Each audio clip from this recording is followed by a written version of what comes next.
오늘 은혜 받을 하나님의 말씀은 좀 약간 긴데요. 누가복음 14장 16절에서 23절 말씀, 우리 대독자가 봉독에 올려드릴 때 잘 경청해 주시기 바랍니다. 이르시되 어떤 사람이 큰 잔치를 베풀고 많은 사람을 청하였더니 잔치할 시각에 그 청하였던 자들에게 종을 보내어 이르되 오소서 모든 것이 준비되었나이다 하매 다 일치하게 사양하여 한 사람은 이르되 나는 밭을 샀음에 아무래도 나가보아야 하겠으니 청컨대 나를 양해하도록 하라 하고 또 한 사람은 이르되 나는 소 5겨리를 샀음에 시험하러 가니 청컨대 나를 양해하도록 하라 하고 또 한 사람은 이르되 나는 장가들었으니 그러므로 가지 못하겠노라 하는지라. 종이 돌아와 주인에게 그대로 구하니 이에 집주인이 노하여 그 종에게 이르되 빨리 시내의 거리와 골목으로 나가서 가난한 자들과 몸 불편한 자들과 맹인들과 저는 자들을 데려오라 하니라. 종이 이르되 주인이여 명하신 대로 하였으되 아직도 자리가 있나이다. 주인이 종에게 이르되 길과 산 울타리가로 나가서 사람을 강권하여 데려다가 내 집을 채우라. 아멘. 자, 우리 크게 아멘 합시다. 자, 아멘은 예, 맞습니다. 맞습니다. 할렐루야. 동의합니다. 이 말씀이 맞습니다. 아멘. 바로 아멘이란 말, 그런 말씀입니다. 그런 단어입니다. 그런 말입니다. 우리 한번 다시 한번 크게 아멘 합시다. 오늘 우리 교회에 가장 기쁘고 영광스러운 날, 새생명 행복 봄축제에 발걸음하신 여러분을 진심으로 환영하고 축복합니다. 여러분, 잔치라는 단어를 들으면은 어떤 기분이 좀 드십니까?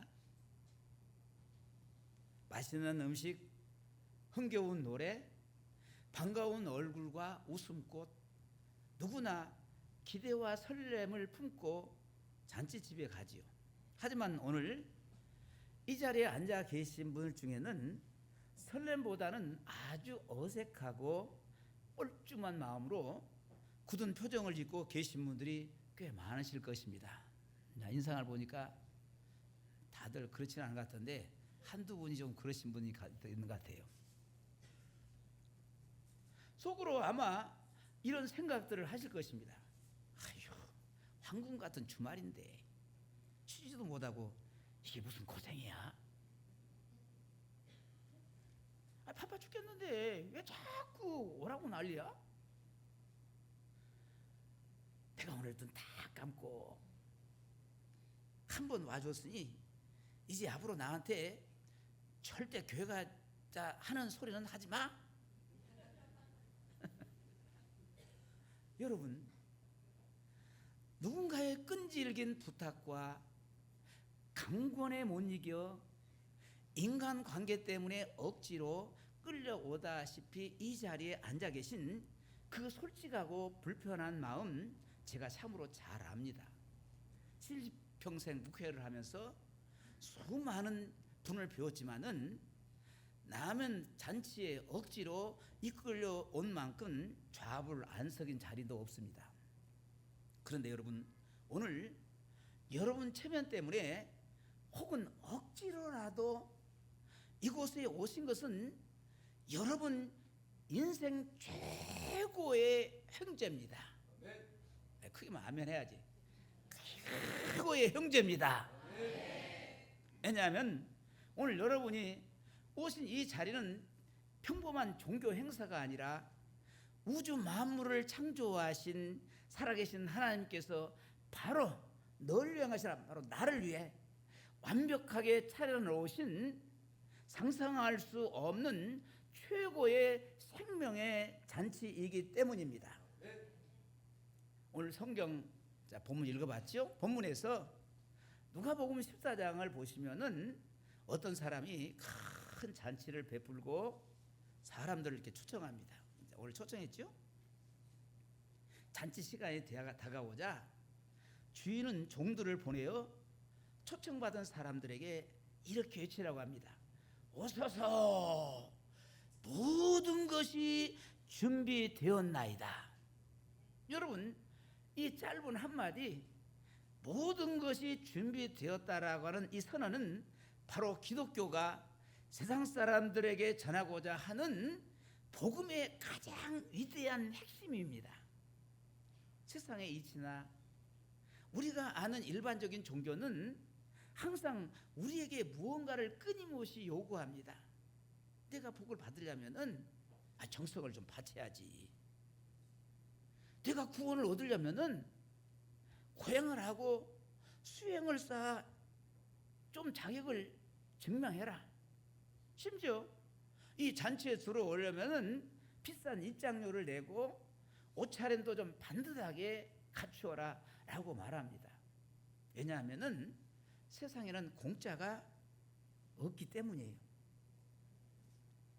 그래서 많은 분이 교회에 오는 것을 참 부담스러워합니다. 내가 아직 술 담배도 못 끊었는데 술 잡수시고요 담배 피우고 오세요.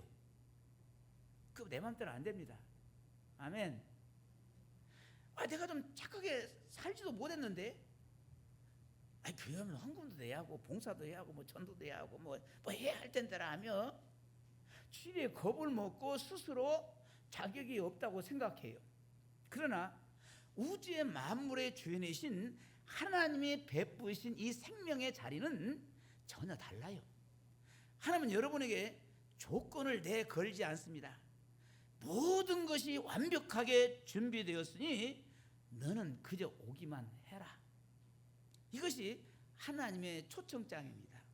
여러분이 이 천국잔치에 들어오기 위해 입장료를 낼 필요도 없고 내 과거의 부끄러운 흠집이나 실패를 숨길 필요도 없어요. 영적으로 옷차림을 좀 단정히 꾸미고 올 필요도 없습니다. 있는 모습 그대로 상처 입고 지친 모습 그대로 그저 활짝 열린 문으로 들어와서 여러분을 위해서 마련된 의자에 앉기만 하면 됩니다. 그리고 맛있게 차려진 은혜의 밥상, 평안과 위로의 밥상을 마음껏 먹고 누리기만 하면 되는 거예요. 그렇다면 왜 이 엄청난 잔치가 완전한 공짜입니까? 그 잔치가 가치 없는 싸구려여서 그렇습니까? 결코 그렇지 않습니다. 이 잔치는 영원한 생명을 얻는 천국 잔치예요. 너무나 값비싸고 너무나 고귀해서 우리 인간의 유한한 돈이나 알량한 노력으로 도무지 그 값을 지불할 능력이 안 되기 때문입니다. 수백억, 수천억을 주어도 내 평생을 다 바쳐 착하게 살아도 그 잔치에 티켓을 살 수가 없는 거예요.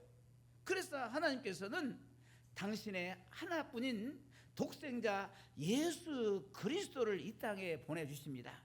예수님께서 2000년 전 십자가에서 피를 다 쏟으시면서 자기 목숨을 내어주심으로 말미암아 오늘 여러분이 이 잔치에서 먹고 마시며 누려야 할 어마어마한 구원의 영수증을 대신 완벽하게 결제해 주신 것입니다. 기독교는 내가 수고하고 노력해서 무언가를 얻어내는 종교가 아니에요. 하나님이 그 아들의 피로 예수 그리스도의 피로 완벽하게 다 차려놓으신 구원의 밥상에 나는 그저 감사합니다 하고 숟가락만 얹는 것입니다. 할렐루야. 숟가락만 얹으십시오. 그런데 이렇게 기가 막힌 잔치를 하나님의 아들 예수 그리스도의 목숨값을 치르시고 다 차려 놓았는데 참으로 황당하고 어처구니 없는 일이 벌어집니다. 미리 초청을 받았던 사람들이 잔치날이 되자 하나같이 핑계를 대며 안 오겠다고 거절을 한 거예요. 오늘 본문 18절부터 보시면 18절 띄워봐라. 그들의 핑계가 참으로 다양하죠. 첫 번째 사람은 내가 밭을 샀으니 아무래도 나가 보아야겠다라고 변명합니다. 두 번째 사람은 내가 소 5마리를 샀으니 그 소가 일을 잘하는지 못하는지 시험하러 가야 한다라고 말합니다. 세 번째 사람은 내가 장가를 갔는데 바빠서 못 가 라고 거절하지요. 여러분, 이 사람들의 변명을 가만히 들여다보십시오. 이들이 지금 무슨 도둑질을 하러 가니 나쁜 짓을 하러 가느라 잔치집에 못 온 것이 아닙니다. 밭을 사서 부동산을 관리하고 소를 사서 자기 사업을 돌보고 장가를 가서 가정을 꾸미는 것은 이 세상을 살아가는 우리에게 너무나 당연하고 중요한 일이지요. 아멘. 비난받을 일이 전혀 아니에요. 하지만 이 비유가 우리에게 경고하는 가장 끔찍한 비극은 무엇입니까? 바로 눈앞에 보이는 그 바쁜 현실의 삶에 매몰되어서 정작 내 영혼을 살리고 영원한 생명을 누리는 최고의 잔치를 스스로 발로 뻥 차버렸다는 것입니다. 차버리지 마십시오. 그게 하면 당장 내 손에 쥔 밭과 소가 너무 커 보여서 영원한 천국이라는 진짜 보물을 쓰레기처럼 버려버려요. 이런 안타까운 핑계 인생들입니다. 오늘날 시대를 살아가는 현대들도 이들과 똑같은 핑계를 대며 살아갑니다. 우리 전도자가 그랬잖아요. 예수 믿으세요. 교회 와서 참된 평안과 천국 잔치를 누리세요. 이렇게 말하면은, 그리고 애타게 초대하는 사람들은 저마다 바쁘다며 손살을 칩니다. 손살을 쳐요. 참 손살을 칩니다. 못 가요. 나는 이래서 못 가, 나는 저래서 못 가. 손살을 칩니다. 아이고, 복구나기 포도청인데 좀 먹고 살아야지. 당장 주말에도 나가서 돈을 좀 벌어야 하지 않겠어요? 나는 교회도 좋고 기독교가 좋은데 보세요. 소유값도 급등하고 이 시대가 심히 어려운데 내 사업이 좀 안정되고 돈 좀 더 벌어놓고 나중에 늙으면 그때 갈게요. 일주일 내내 가서 일하고 그리고 스트레스도 받고 일했는데 일요일 하루는 좀 등산도 좀 가고 골프도 치고, 여기서 골프 많이 치잖아요. 좀 쉬어야 살지 않겠어? 네, 다 맞는 말이에요. 돈 버는 것, 사업하는 것, 건강을 위해 취미생활을 하는 것 모두 우리 삶에 꼭 필요한 일입니다. 그러나 사랑하는 여러분, 우리가 반드시 기억해야 할 사실이 있습니다. 이 땅에서 삶은 유한하다는 거예요. 영원하지 않습니다. 아멘. 유한하다는 거예요. 영원하지 않다는 것입니다. 아멘. 우리는 그냥 종고 100년 살 것 같이 생각하죠? 여러분, 인생은 유한해요. 영원하지 않습니다. 아멘. 영원할 것 같던 건강도 어느 순간 무너지고 평생 쥐고 있었을 것 같은 재물도 한순간에 날아가는 것이 우리 인생이에요.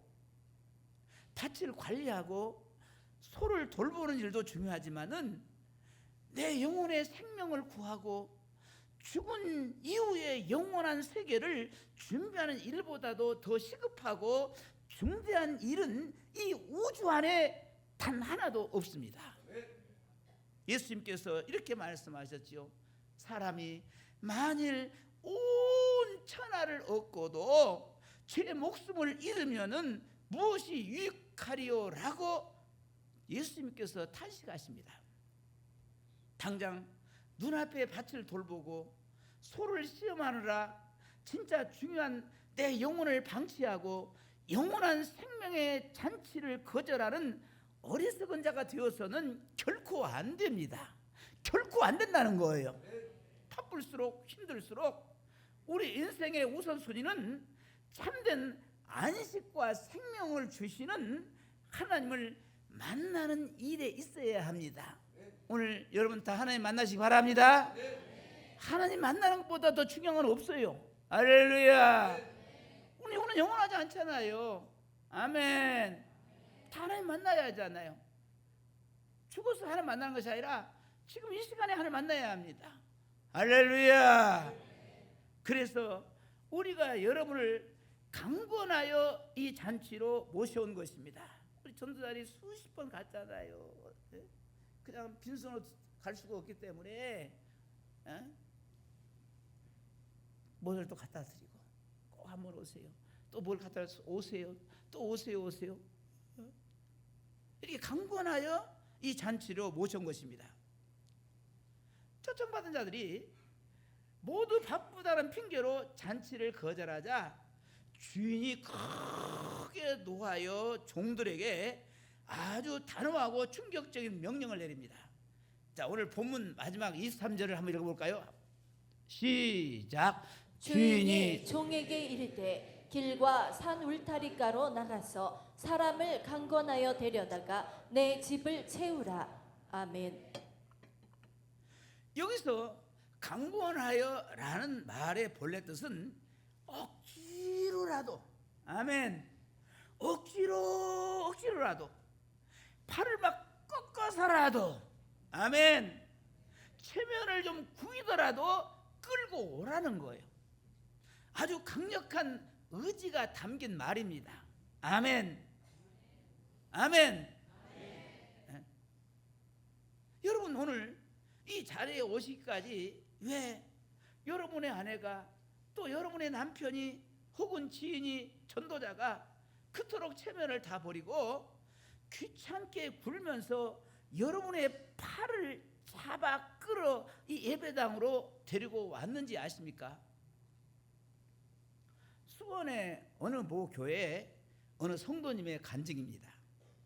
이 가정의 남편 되시는 분은 평생 자기 두 주먹과 돈만 믿고 살던 분이었습니다.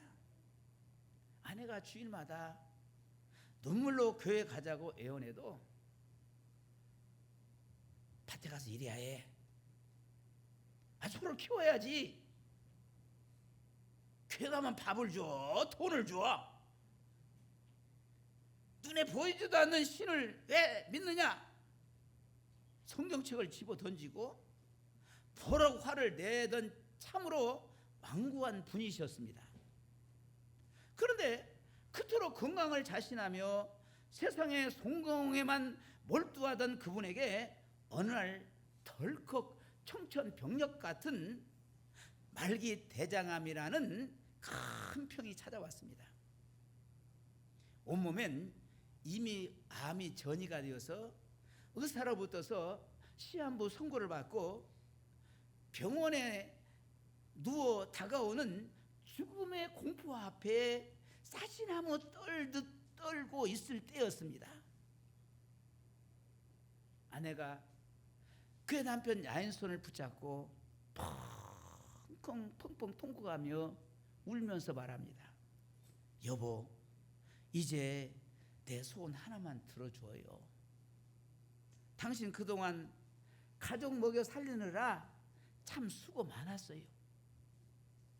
이제 내가 믿는 하나님 한 번만 의지해봐요. 나랑 딱 한 번만 교회 잔치에 가요. 예수님 만나면은 당신 텅 빈 영혼 살 수 있어요. 평소 같으면 야 시끄럽다 소리를 쳤을 텐데 그날은 인생의 벼랑 끝에서 아내의 그 지독한 강권에 못 이겨 휠체어를 타고 억지로 전도 축제의 자리에 끌려 나왔습니다.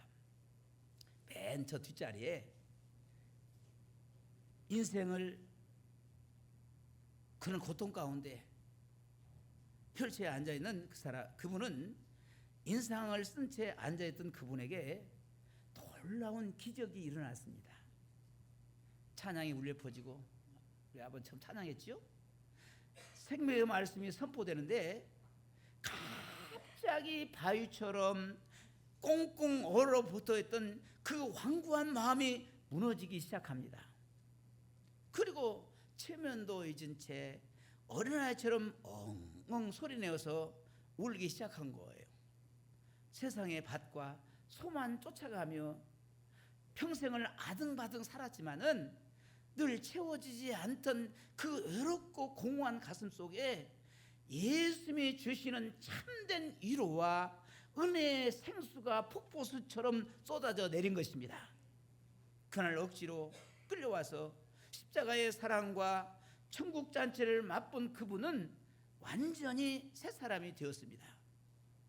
죽음의 공포는 사라지고 마음의 평안을 얻었으며 남은 세계 동안 자기 친구들을 찾아다니며, 야, 억지로라도 한번 교회 와봐, 여기 진짜 기가 막힌 생명의 잔치가 있다라며 강권하여 데려오는 놀라운 전도자가 되셨습니다.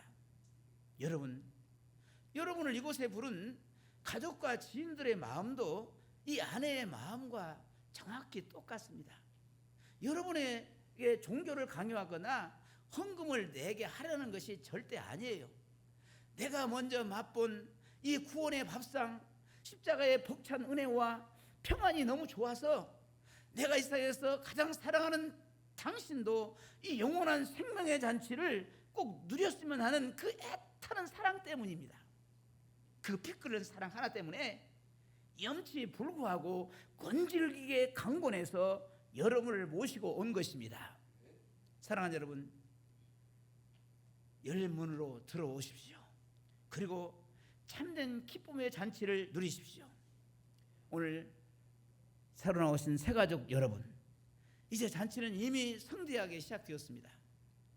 저 천국의 주방에서는 가장 값진 생명의 요리가 다 만들어졌고 상다리가 부러지도록 풍성한 은혜와 축복의 밥상이 차려져 있습니다. 그리고 이 예배당에 들어온 여러분을 세상에서 가장 환한 미소로 기다리고 계십니다. 오늘 세상의 바쁜 일들을 뒤로하고 혹은 인간관계나 체면 때문에 마지못해 이 자리에 오셨다 해도 정말 잘 오셨습니다. 정말 잘 오셨습니다. 우리 옆에 사람 보시면서 참 잘 오셨네요. 이 발걸음은 결코 우연이 아니에요. 인생의 허무함과 무거운 짐에서 여러분을 건져내어 영원한 기쁨으로 부르시려는 하나님의 강력한 강권적인 사랑이 여러분의 배후에 있었기 때문입니다. 이 놀라운 잔치집의 문턱을 넘어오신 여러분, 이제 뒷짐지고 앉아 구경만 하는 구경거리로 머물지 마십시오. 하나님이 여러분을 위해 친히 차려 나오신 이 생명의 밥상을 그냥 두고 배고픈 채로 돌아가지 마십시오.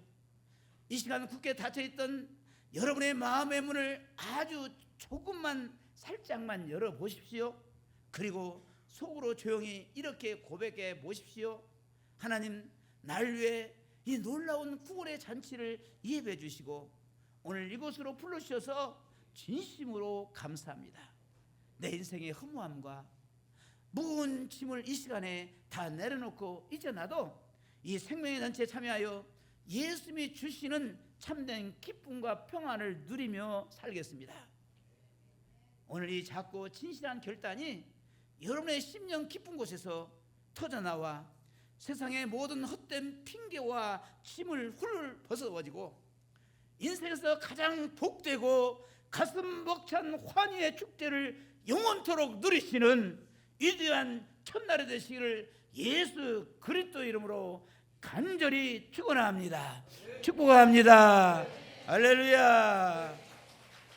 이제 우리 함께 찬양하면서 여러분에게 닫혀있던 마음의 문을 활짝 여시기 바랍니다. 마음의 문을 열어야 우리 주님이 들어오시지. 확 닫아놓으면 안 됩니다. 조금만 열으세요. 다 열기 싫으면 조금만. 아멘. 쬐끄만 여세요. 예. 또 우리 한국 사람들도 활짝 잘 안 열어놓잖아요. 이렇게 쬐끄만 열어도 우리 주님이 그 안에 오십니다. 할렐루야. 그리고 이 시간 잔치사에 참여하신 여러분에게 큰 은혜와 복을 주실 하나님께 우리 한번 기도하겠습니다.